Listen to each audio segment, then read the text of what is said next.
Limited বাস, আমার limited গাড়ি, আমার সাইকেলও কালকে অ্যালাউ করেছে, আপনারা দেখেছেন।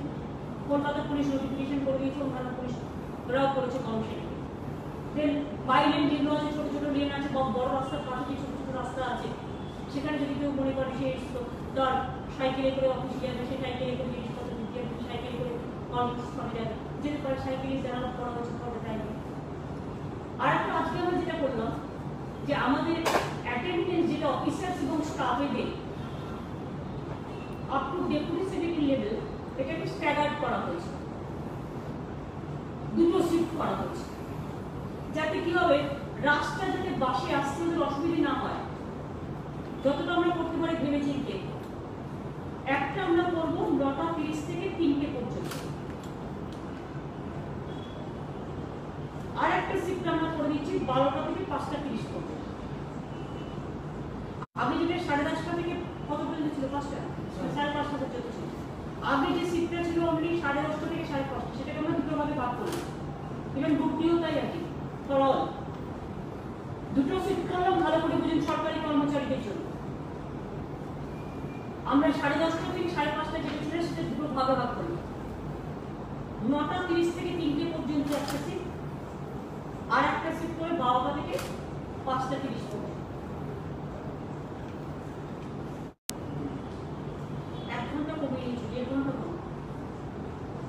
9:30 থেকে তুমি 2:30 পর্যন্ত, 9:30 থেকে 2:30 করলাম। আর এটা তো অল্টারনেটিভ ডেটে আসছে, তা আর একটা তুমি 12:30 থেকে 5:30 করো। তাহলে কি হলো, এই দুটো ভাগ হয়ে গেল, ফলে একসাথে বাসে দিকটা হবে, টাইমিংটা একটু চেঞ্জ হয়ে যাবে। তবে সাথে সাথে ট্রান্সপোর্ট ডিপার্টমেন্টকে বলে রাখতে হবে যে অফিসারগুলো এই সময়টা আসতে পারে, সুতরাং এই টাইমগুলো একটু লক্ষ্য রাখবে। এবং আমরা মনে করি যে সমস্ত প্রাইভেট সেক্টরের কাছেও আমার যেটা অ্যাপিল, যে যাদের ক্ষমতা আছে, যারা পারে, চেষ্টা করুন ওয়ার্ক ফ্রম হোম থেকে যারা করতে পারে তাদের অ্যালাউ করুন ওয়ার্ক ফ্রম হোম থেকে করতে। যেখানে একান্তই উপায় নেই, ওয়ার্ক বাড়ি থেকে হয় না, অফিসে আসতেই হচ্ছে, সেখানে তাদের তো আসতেই হবে। সেক্ষেত্রে যদি আপনারা এটা 100% না করে আপনারাও যদি এভাবে স্ট্যাগার্ড করে দেন এবং 50%, 70%, এটা আপনাদের উপরেই ছেড়ে দিলাম। এটা আমরা একটা অ্যাপিল করছি যে এটা যদি আপনারা, আমরা যেমন দুটো ভাগে ভাগ করলাম, এরকম আপনারাও যদি একটু ভাগাভাগি করে দেন, তাহলে একসাথে ভিড়টা হবে না। আর 2 হচ্ছে হাতেও তারাও টাইম পাবে, এবং 100% হলেও আপনারা অল্টারনেটিভ হিসেবে যদি কাজটা করান তাহলে সুবিধা হবে। তাহলে অনেকটাই যানবাহনের যে প্রবলেমটা হচ্ছে সেটা কিন্তু অনেকটাই মোটামুটি হবে না, কষ্ট হবে, যেহেতু একটা খুব সংকটময় সময় চলছে এবং মানুষ সহ্যও করছে, সেহেতু মানুষের দিকে তাকিয়ে এই সিদ্ধান্তটা আমরা নিলাম। স্কুল কলেজ যখন চলছে সেখানে একটা বড় সংখ্যক, তারা তো কেউ আসছেও না বা তাদের আসতে হচ্ছে না, এটা একটা বড় সংখ্যা। তারপর যে লোকালি যারা আছে তারা লোকালি করে দিচ্ছে, এগুলোও হচ্ছে। আর এখনো পর্যন্ত আমাদের এখানে 11 লক্ষ পরিযায়ী শ্রমিক এসেছে। আমরা আগে বলছিলাম 225টা ট্রেন, এখন বলছি 255টা ট্রেন। তার মধ্যে সব ট্রেন এসে গেছে, 22টা ট্রেন এখনো বাকি আছে। এই 22টা ট্রেন আসবে 2-3 দিনের মধ্যে আশা করি। তাতে আরো 30,000 লোক আসবে এবং বাদবাকি বাসে ট্রেনে যা আসা এসে গেছে, এবং আরো 30,000 লোক এখনো ট্রেনে আসা বাকি আছে। সবাইকে বলবো ভালো থাকুন, শরীর সুস্থ রাখুন, মিলেমিশে থাকুন। আর 100 দিনের কাজটা আপনাদের কিন্তু আমরা ডিএমদের অনেকবার বলছি, আবার বলছি, বেশি করে বাড়িয়ে করতে হবে। অলরেডি 100 দিনের কাজ শুরু হয়ে গেছে এবং প্রায় 1.5 কোটি ম্যান্ডেট অলরেডি হয়েও গেছে। লকডাউনের সময় 30 লাখ ম্যান্ডেট হয়েছিল শুধুমাত্র এমএসএমই থেকে। 100 দিনের কাজ যারা করতে চায় আমরা বলবো লোকালি তাদের করা উচিত। যদি বাইরে একটু আসেন, 7 কোটি ম্যান্ডেট এর মধ্যে হয়ে গেছে এবং 100 দিনের কাজ যারা করতে চাইবে সেখানে যারা লোকালি করে প্লাস বাইরে যারা এক্সচেঞ্জের স্কোপ থাকে তাদেরও করা। সেটাই করতে। আর আপনাদেরকেও বলবো যে আপনারা একটু লোকজনের একটু কষ্ট হয়, বাট এখানে সেন্সিটিভিটি তৈরি না করে একটু প্লিজ কোঅপারেট। আর সবাইকে একটু বলুন, এটা আমি চ্যানেলগুলোকে বলবো বিশেষ করে, যে সবাই যেন মাস্কটা পরেন। অনেকে আমি দেখছি মাস্কটা পরছেন না।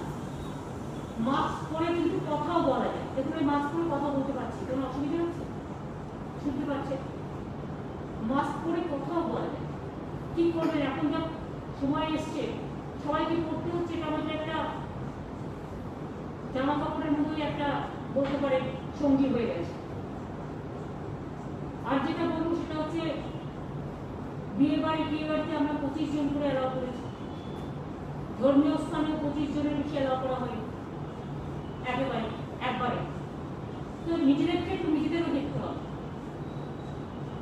বেশি গাদাগাদি করলে লোকের প্রবলেম হয়। ট্রেন সার্ভিসটা বন্ধ হওয়ার একটাই কারণে, যে একসাথে অনেক লোক থেকে গেলে সেখানে একটা ছোঁয়াছুঁইতে করোনা বাড়তে পারে। যার জন্যই আমরা বলছিলাম, আপনারা অনেকে ভুল ব্যাখ্যা করে, আমি কিন্তু কোনোদিনই করোনা এক্সপ্রেস বলিনি, আমি বলেছি পাবলিক বলেছি। প্রথম দিনের আপনারা যদি আমার স্টেটমেন্টটা বের করেন তাহলে আপনাদের আমি বলবো যে পাবলিক বলছে। তার কারণ কেন বলছে? তার কারণ বিজেপির বড্ড মাথা ব্যথা। শ্রমিকদের জন্য কোন সিম্প্যাথেটিক কাজটা আপনারা করেছে? আপনারা যদি লকডাউন করবার 3 দিন ধরে, লকডাউন অ্যানাউন্স করবেন যখন, লকডাউনের আগে 3 দিন বা 7 দিন ধরে শুধু শ্রমিক এক্সপ্রেস চালিয়ে সবাইকে বাড়ি পৌঁছে দিতে, তারা কিন্তু 3 মাস ধরে গাদাগাদি করে ওই শ্রমিকদের অসহায় অবস্থায় বাইরে কাটাতে হতো না। দেখেও তো শিক্ষা নেওয়া উচিত। বাংলা থেকে কেউ তো ফিরে যেতে চাইনি, কেন চাইনি? বাংলায় কিন্তু আমরা তাদের টেক কেয়ার করেছিলাম, এবং বাংলায় তাদের ঘর আছে, তাদের কাজ আছে, তাদের থাকার জায়গা আছে। তাই তারা ওই যে ট্রেনগুলো ফিরে যাচ্ছিল সেগুলো তো আমরা অ্যারেঞ্জমেন্ট করবার চেষ্টা করেছিলাম, যাইনি। তাহলে ধরুন আর কি মহারাষ্ট্রের লোকেদের কেন এত কষ্ট হলো? দিনের পর দিন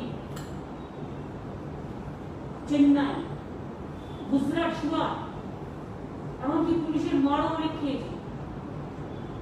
দিল্লিতেও প্রবলেম হয়েছে, কত মারপিট, কত দাঙ্গা, কত খুন। এই লোকগুলো গাদাগাদি করে পাঠিয়ে দিয়েছে। কেন 5টার জায়গায় 10 বার চালাতে কি অসুবিধা ছিল? এখন তো ট্রেন চলছে না।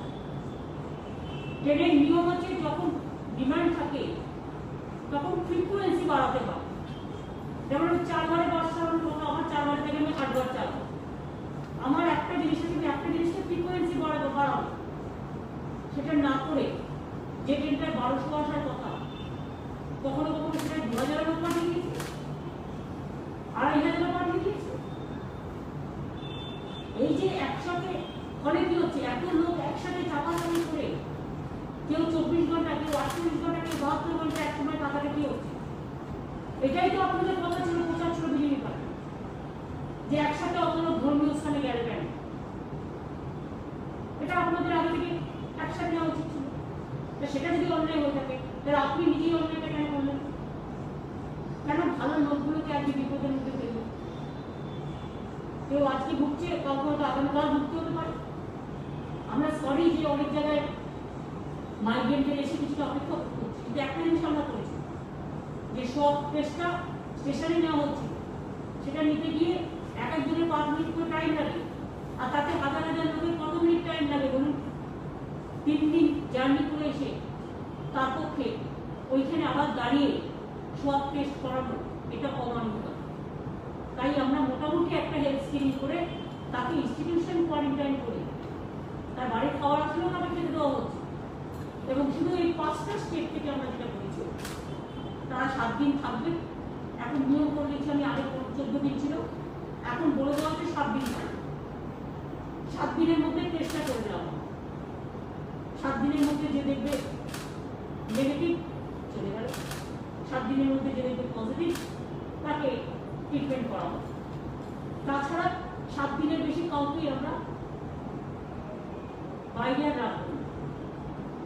এটা আমি আমার সিএস অলরেডি ইনস্ট্রাকশন দিয়েছি এবং আজকেও আপনাদের আমি বলছি 7 দিনে যারা থাকবে কাছাকাছি জায়গায় 7 দিনের মধ্যে টেস্ট করে রিপোর্ট পেয়ে যদি যান খুব ভালো, রিপোর্ট না পেলেও চলে গেলে আমরা রিপোর্টে যদি দেখতে পাই কারো পজিটিভ হয়েছে, যদি দেরি হয় কোনো ক্ষেত্রে, আশা করি এখন দেরি হবে না।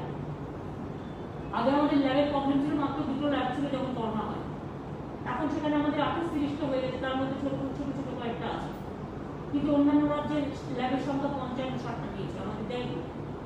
তার সত্ত্বেও মনে রাখবেন আমাদের টেস্টিং অনেক বেশি হচ্ছে এবং আমরা টেস্টিংটা বেশি করে করছি এই কারণে যাতে আগামী দিন ভুগতে না হয়। তাদের একটু নাম্বার বাড়বে, তাই থেকে ভয় পাওয়ার কোনো কারণ নেই, কিন্তু তাতে সে জানতেও পারবে সাইলেন্টলি যে রোগগুলো হয়ে যায়, সাইলেন্টলি মানুষকে ঘিরে দেয়।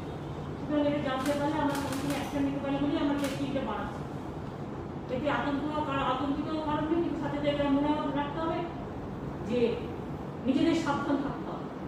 বাজারে গেলে একটু ফাঁকা ফাঁকা করতে হবে, একটা বিরোধিতা অন্তত করুন, বাসনগুলো দাঁড়িয়ে গালাগালি করে প্লিজ দয়া করে নিজেকে ভালো রাখুন, এটা আমরা আপনাদের জন্য বলছি।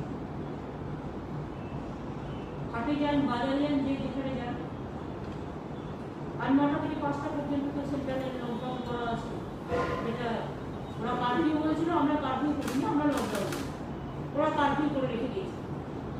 তো যাই হোক, সেটা 15 তারিখ পর্যন্ত করা আছে, আমাদের 30 তারিখ পর্যন্ত লকডাউন বাড়িয়ে দিয়েছে, আমাদের 9টা থেকে 5টা পর্যন্ত বাইরে না বেরিয়ে ঘরে থাকা নিজেকে সাজা।